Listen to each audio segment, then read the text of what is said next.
دوستانو یو ورزش به تاسو لیدلی وي چې د لوړ ارتفاع څخه د پاراشوټ په واسطه باندې دوی په اصطلاح هغه پرواز کوي یا د پاراشوټ په واسطه دوی ښویېږي د لوړ ارتفاع څخه تر نور ځمکې عادي سطحې ته راځي. دا ورزش په افغانستان کې تقریبا 2 کاله مخکې دوستانو موږ لیدلی و. د اسمایي غره څخه 2 پروازونه یې وکړل چې کابل ښاریانو ته ډېر جالب و. خو دا په افغانستان کې که دومره دود او رواج نه وي، په نورو اروپایي هېوادونو یا ایران یا په دې څنګ په پاکستان کې شاید دغه ورزش ډېر وي. خو له نیکه مرغه یو افغان ښاغلی جنت ګل صافی چې دی په افغانستان کې اوسیږي او دا هغلته د دغې ورزش په اصطلاح ښه اتل دی او د په عراق کې مسابقې کړي. هلته تقریبا د 300 شاوخوا نفرو کې د 8م مقام ګټلی او دغه د پاراشوټ په وسیله پرواز کول اسانه هم نه دی او ډېر مشکل کار دی. د ده څخه به وپوښتو چې د څنګه زده کړی دی او څنګه یې دغه ورزش سره شوق پیدا کړی. تاسو که راغلاست وایم صافی صاحب، سړی مشر سهار مو بخیر. زه خپل نوبت سره تاسو ته او تاسو تخنیکي همکارانو ته د ملي تلویزیون ټول لیدونکو سلامونه نیکې هیلې وړاندې کوم. خدای چې جوړ روغ صحتمند اوسئ. ډېره مننه کوم. د دې ورزش په اړه لږ معلومات راکړئ. دا یو څه نوی دی، نوم یې راته ووایئ چې اصلي نوم یې څه دی او دغه ورزش ته مو ولې علاقه پیدا کړه ښاغلی صافی؟ ستاسو نوم ظهور کمال. ظهور کمال صاحب، خبره داسې ده چې زه په ایران کې وم نن تقریبا 9 کاله مخکې. نو دا دې ویډیوګانې ما وکتلې خو پوه شوم چې دا ډېر هغه دی یو پرمختللی ورزش دی او ډېر سخت هم دی، مشکل هم ډېر سخت په دې ده چې ظهور صاحب چې دا ټول لکه په اسمان کې نو خدای ناکسه که یو مشکل در پیدا شي یا یو اشتباه د چا خبره جبران وړ نه دی، بیا یې نشي هغه کولی. دې په اصل کې نوم یې پاراګلایدر دی. پارا په معنا د پراشوت دی، لکه په پښتو کې ګلایدر ښویېدل ته وایي، یعنې د پراشوت په واسطه باندې ښویېدل. نو بیا دې باندې بیا موږ چې یو هم ما اکرو کار کړی دی، اکرو ورته وایي چې نمایشي حرکتونه کوي او هم مسافت کار مې کړی دی. تقریبا په ایران کې 380 کیلومتره زه په دې باندې تللی یم. 380 په دغه هغه کې بیا ما تقریبا 8م مقام راوړی په 312 غره پایلوټ و هلته 8م مقام یې راوړی په عراق کې. عراق خو د ایران مرز دی، لکه دا خاوره د عراق ده. خو هلته موږ مسابقه لرو، ډېر غټه بینالمللي مسابقه وه. بیا هلته د افغانستان بیرغ یې پورته کړو، لکه هغه چا چې د هغه یو نه تر 10مه پورې کس راته نو هغې سره به یې ځینې هغه کومک یې کوو. بیا یې دغه کشور بیرغ به یې تقریبا 12 کشورونه 312 کسان راغلي وو. ما مخکې یادونه وکړه، تاسو ویل چې په ایران کې په لومړیو کې څنګه و، څنګه مو زده کړ، چا درته مرسته در سره وکړه، په یو بهرني هېواد کې تاسو ته اجازه وه د دې چې دغه ورزش زده کړئ او تاسو تر دې حده پورې راورسېږئ؟ ظهور صاحب خبره داسې ده چې زما په ایران کې موږ هلته د پاسپورټ سره ژوند کوو، یعنې غیر قانوني نه یاستو. دا ویډیو ما په موبایل کې وکتله، بیا دې سبا ته لاړم، دې کې 2 نفره هم شته دی. 2 نفره شته، خو 2 نفره ډېر سخت دی. 2 نفر سخت په دې دی چې د بل چا مسؤلیت په غاړه اخلي که نه. نو بیا لاړم، یو کس ته مې زنګ ووهو، بیا لاړم ورسره 2 نفري پرواز مې وکړ، یعنې زه د مسافر په هغه باندې. بیا چې ښکته شولم ډېر شوق مې ورسره پیدا کړو. ډېر غټ جرأت هم غواړي، د اوله کې چې ډېر سړی هغه کېږي، خو ډېر جرأت غواړي. بیا هغې سره مې خبره وکړله، نو بیا ورزش مې شروع کړ. تقریبا 1.5 کال خالي زه یې دې شاګرد وم. یعنې هغې ویلي چې ستا یادونه ډېر پورته ده چې په 1.5 کال کې تا وکولی شو چې 2 نفره ته ورسېدلی. بیا هلته ما ته سندونه یې راته راکړل. زه سندونه لرم، کوم ځای کې چې ما مقام راوړی دی هلته هغې ځای سندونه بینالمللي په سطحه باندې بیا ما ته هغه سند راته راکړ. ښه تاسو دلته په افغانستان کې به وغږیږو، تاسو په افغانستان ته دغه ورزش دلته د افغانستان د ملي اولمپیک د کمیټې سره ثبت شته دی، دلته کسان نور شته دي که نه؟ لکه څنګه چې تاسو یادونه وکړه د ورزش یو څه مشکل دی، د هر چا په اصطلاح هغه د زده هم نه دی او شاید ډېر کم کسان چې په افغانستان کې دا ورزش زده وي. تاسو نور ملګري لرئ او که نه دلته د اولمپیک د کمیټې سره مو خبرې کړې د بدني روزنې؟ اولمپیک کمیټې سره خو موږ ثبت یاستو، ځکه چې دا د وزارت داخله مربوط دی، خو بیا اولمپیک مربوط دی، د فدراسیون مربوط یو موږ. خو زه تر اوسه پورې فدراسیون سره نه یم ناست چې ما ورسره بحث کړی، خو زما هغه هم دغه دی چې په افغانستان کې که چېرته وشي نو که دولت حمایت وکړي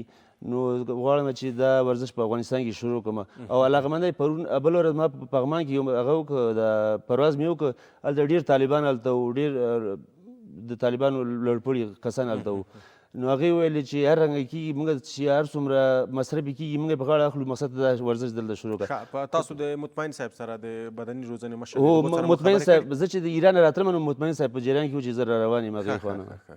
بیا هغو سره م کتلي دي تر اوسه پورې نه متاسفانه تر اوسه پورې م کتلي نه دي خو غواړم چې ورسره وګورم ځکه چې دوه درې دفعې تلیفون یې هغه کړی و نه یم تللی تر اوسه پورې چې وګورم. دا ورزش تاسو مخکې یادونه وکړه چې که وړکی اشتباه وکړي شاید سړی له مرګ د خطر سره مخ ځکه دومره ارتباط څخه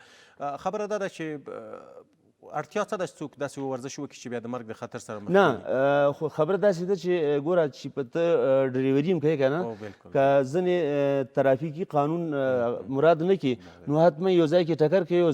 ځان به ژوبل کړي دا هم داسې یو هغه لري که چېرته هغه خبرې چې موږ ښیو ورته لکه ما تقریبا 100 نه پورته شاګردان تر اوسه پورې روزلي دي که چېرته هغه خبرې چې موږ ورته وایو هغې ته غوږ ونیسي او هغه کړي بیا هېڅ رقم مشکل ورته نه پیدا کېږي ډېر لکه هېڅ خطر ورته دا نه تهدیدوي خو په شرط د دې چې د مربي یا د استاد خبرې ته غوږ وباسي بیا دې کې کومکي لرو موږ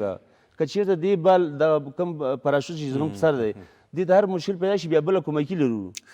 مشکل هغه ورغورځوو بیا هغه ته چې مشکل پیدا شي تقریبا زه 10 نه ډېر زیات په اوبو کې ما په دریاب باندې هغه کړی د هغه پیشرفته هغه چې کوي د ورزش چې کوي دې کې نو حتما باید اوبو باندې به پرواز کوي. او په دو کې تر کومه حد ما یو وخت په تلویزیون کې لیدلي دي په اصطلاح ډېرې نخرې هم پکې کېږي دې خواته وخت مغه حرکتي نمایشي ما اکرو چې درته ویلې دغه د اکرو هغه د خلبانه داسې که زما ویډیوګانې وګورې نو هغه کې شته د حرکتي نمایشي شته ډېر هغه ما کړي ملاق به ویل کېږي په اسمان کې ډېر کارونه کېږي خو ما درته ویل چې ډېر ښه ورزش دی ډېر خوندناک ورزش دی ګوره پرواز چې دی پرواز د انسان د بشر آرزو ده چې زه بشر همیشه دپاره دا آرزو درلوده کاشکې مرغۍ زه یو مرغه وم په مرغۍ غوندې ما په هوا کې پرواز کړی بیا هغې نه وروسته یو فرانسوي استاد و چې دا شی جوړ کړو. ساپای صاحب کله چې ته مثال د یو جګې سطحې څخه په هوا شې څومره وخت کولی شي مثال مطلب مې ټایم دی څومره ساعت کولی شي ته په اسمان کې پاتې شي؟ په تقریبا 15 ساعته او 40 دقیقې ما پرواز کړی دی 15 ساعته او 40 دقیقې ما پرواز کړی دی هغه بیا ستا د بدني هغه پورې اړه لري چې په ایران کې یو ورکشاپ موږ درلوده هلته ډېر غټ ورکشاپ ډېر هغه پایلوټان راغلي وو دغه اول درجې اول نه تر 10 درجې پورې هغه راغلي وو نو دې بیا یو خبره وکړله یو هوا د ترمال دغه ګرمي سره منځته راځي نو هغې بیا وویلې چې موږ په برزیل کې موږ چې پرواز کوو نو 6 بجې نه موږ پرواز شروع کوو تر 6 بجې مازدیګره پورې یعنی یو پرواز 12 ساعته 10 ساعته دی په پرواز باندې هو خو دغه هوا په افغانستان کې زه نه وینم دا هوا په افغانستان کې چې پرواز کوي نو لکه موږ چې د یو ښار نه بل ښار ته روان یو که نه زه اوس دپاره مسافت کار ډېر کوم لکه د یو ښار نه بل ښار د یو ولایت نه بل ولایت ته هغه د 11 بجې 11:30 بجې نه باید پرواز شروع کړي ځکه چې دنه مخکې دغه هغه ګرمه هوا چې موږ غواړو نشته مطلب هم دا دی چې د باد او طوفان په افغانستان کې که نه موسمي بادونه ډېر دي دا هم ورته خطر پې کولی شي طوفان ورته خطر شته دی خو بیا موږ سره داسې اپلیکیشنونه شته دی چې موږ هغې چې هغه کوو چې نن دپاره هوا څنګه ده سبا دپاره هوا څنګه ده هغه هوا موږ ته ښیي ښه یعنې که طوفان وي باد وي بیا نو پرواز نشي کېدلی نه بیا نشي کېدلی نه بله ښه تاسو د شاګردانو یادونه وکړه دلته په افغانستان کې تاسو پرته له تاسو نه د بل چا دغه هنر زده دی؟ 2 کسان شته دی ښه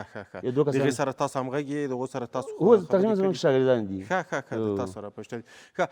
په ټوله کې د تاسو هدف څه دی څه غواړئ چې په افغانستان کې څه ترسره کړئ یا که چیرې مثال تاسو د المپیک ملي کمیټه یا د بدني روزنې کمیټه تاسو ته زمینه برابره کړي تاسو آماده یئ چې دلته شاګردان وروزئ او دلته واوسئ زه همدې دپاره راغلی یم همدې دپاره یم که چېرته په افغانستان کې دولت حمایت وکړي نو زه غواړم چې دا ورزش په افغانستان کې دولت نه تاسو څه غواړئ څنګه حمایت؟ ګوره ظهور صاحب خبره داسې ده چې دې ورزش یو خو مصرف زیات دی لکه دا خپله دا شی قیمتي شی دی داسې کوم د ټوکو کار نه دی نو مصرف د خو تاسو معلومات دي چې د ټولو افغانانو اقتصاد خپله دغه فراشوټ او دغه شیان قیمته دي دا شیان قیمته دي بیا خو زه چې دا کار شروع کوم خو خامخا زم یو چې هغه غواړم چې خپل کور خرچه او مصرف خو غواړم که نه که دغه شی حمایت موږ دولت وکړي نو زه حاضر یم چې سبا نه یې شروع کوم دا ما اعلان هم کړی او خالي دې دپاره راغلی یم ښه تاسو په پلان کې څه لرئ په خیر چې یو نمایشي سفر که چیرې د کابل د اسماعي غره څخه یا د بل غره څخه ترسره کوي دا څه په پلان کې شته دي او که نه او کابل کې ما دوه ورځې مخکې هم په هغه کې خیرخانې شاته مال د پرواز کړی دی دلته هغه شته دی ځایونه شته دي د پرواز لپاره مطلب دا د کابل اسماعي غر یو منځنۍ نقطه ده شاید ټول کابل ښاریان تاسو وګوري د تلویزیون غره څخه یا د اسماعي غره څخه د بل شیر دروازې غر چې ورته وایي په دغې برخه کې ما یادونه وکړل په هر صورت ښه تاسو څه ویل لرئ بیا هم هیوادوال ته پیغام څه دی هغه اصلي ویل مو څه دي مهرباني خبر داسې ده ظهور صاحب چې زما خالي خبره داسې ده چې ګوره په افغانستان کې او په ټولو دولتو کې په هر هیواد کې ورزش داسې یو شی دی چې ورزش ته هر سړی ضرورت لري هر ولایت ضرورت لري هر دولت ضرورت لري ورته هم نظامی او هم ملکي خلک خالي زما پیغام دا دی چې د ورزشکارانو باید حمایت وشي د ورزشکاران که چېرته په افغانستان کې حمایت وشي ګوره نن زه داسې یو ورزش غواړم چې په افغانستان کې ابتدا کومه چې تر اوسه فکر نه کوم چا کړی که نه نو داسې ورزشکارانو حمایت غواړم دولت نه او ګوره دا ډېر یو مهمه هغه ده چې ته په ایران کې یا په نورو دولتونو ته لاړ شه یعنې ډېر حمایت کېږي دومره حمایت کېږي چې بیخي